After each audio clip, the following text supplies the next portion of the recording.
நம்ம இன்னைக்கு பார்க்க போகிற புது ரெசிபி என்னென்னா banana honey bonda.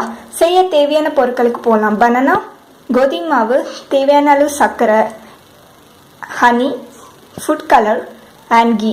Food colour வேணும்னா எடுத்துக்கலாம், வேணான்னா வேணாம். கீயும் வேணும்னா உங்களுக்கு வேணும்னா எடுத்துக்கலாம், இல்லைன்னா இல்லை. ஒரு பவுல்.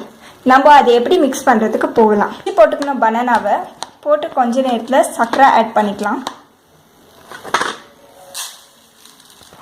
நம்ம நல்லா மிக்ஸ் பண்ணிக்கலாம். சுகர் கறியிற மட்டும் அந்த பனானாவை நல்லா அதை மிக்ஸ் பண்ணிட்டோம். மிக்ஸ் பண்ணோடனே இந்த கன்சிஸ்டன்சிக்கு வரணும். வந்துட்டு அப்புறம் கோதுமை மாவு ஆட் பண்ணிக்கிறோம். ஆட் பண்ணிட்டு நல்லா மிக்ஸ் பண்ணிக்கணும். கொஞ்சம் தண்ணி ஆட் பண்ணிக்கலாம். நம்ம தண்ணி ஆட் பண்ணி மிக்ஸ் பண்ணிக்கலாம்.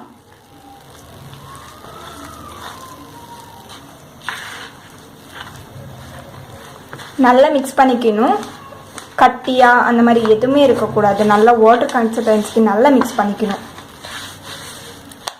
மிக்ஸ் பண்ணிகிட்டே இருக்கும் போது ஹனி கொஞ்சோண்டு ஆட் பண்ணிக்கலாம். ஒரு ஸ்பூன் அளவுக்கு ஹனி ஆட் பண்ணிக்கிட்டோம். நல்லா மிக்ஸ் பண்ணிக்கலாம். இப்போ லைட்டாக வாட்டர் ஆட் பண்ணிக்கலாம். வாட்டர் ஆட் பண்ணி மிக்ஸ் பண்ணணும். ஏன்னா அந்த கெட்டி வரக்கூடாது, இந்த மாவு மாதிரி ஆகிடக்கூடாது. அதனால மட்டும்தான் வாட்டர் ஆட் பண்ணி நல்லா பொறுமையாக மிக்ஸ் பண்ணிக்கணும். இப்படி நல்லா மிக்ஸ் ஆகிடும். மிக்ஸ் ஆன கொஞ்ச நேரத்தில் ஃபுட் கலர் ஆட் பண்ணிக்கலாம். கொஞ்சோண்டு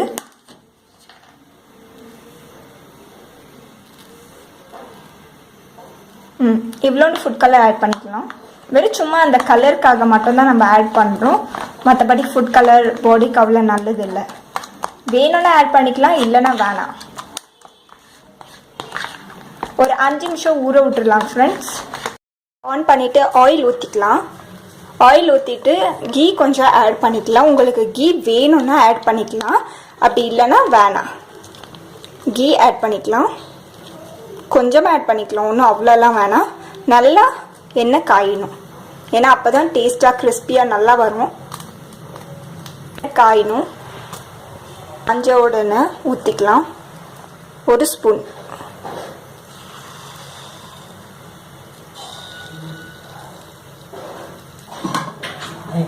ஒரு ஸ்பூன் அளவு. உங்களுக்கு குட்டி குட்டியாக வேணா குட்டி குட்டியாக ஊற்றிக்கலாம், பெருசாக வேணா பெருசாக ஊற்றிக்கலாம். ஆயிலில் போட்டாச்சு. பொறுமையாக ஸ்பூனை வச்சு இப்படின்னா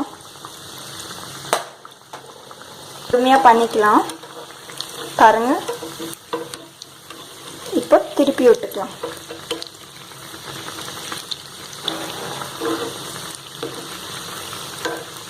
இந்த மாதிரி திருப்பி விட்டுக்கலாம்.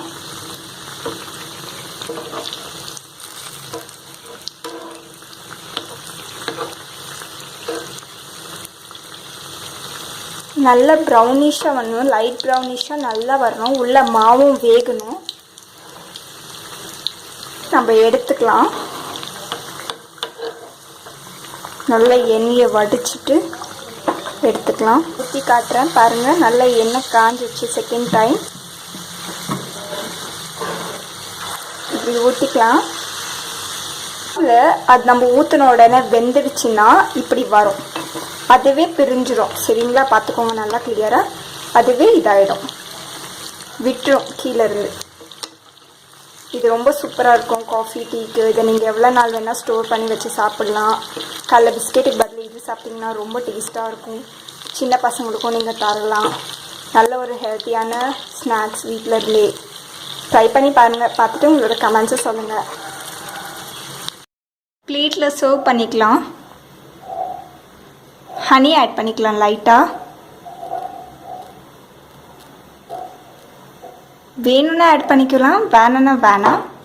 மேலே லைட்டாக சுகர். ரெடி ஆயிடுச்சு. சூப்பராக இருக்குது. டேஸ்ட் பார்த்துட்டு எனக்கு கமெண்ட் செக்ஷனில் வந்து கமெண்ட் பண்ணுங்கள், லைக் பண்ணுங்கள், ஷேர் பண்ணுங்கள். ஏதாவது டவுட் இருந்தால் கேளுங்க.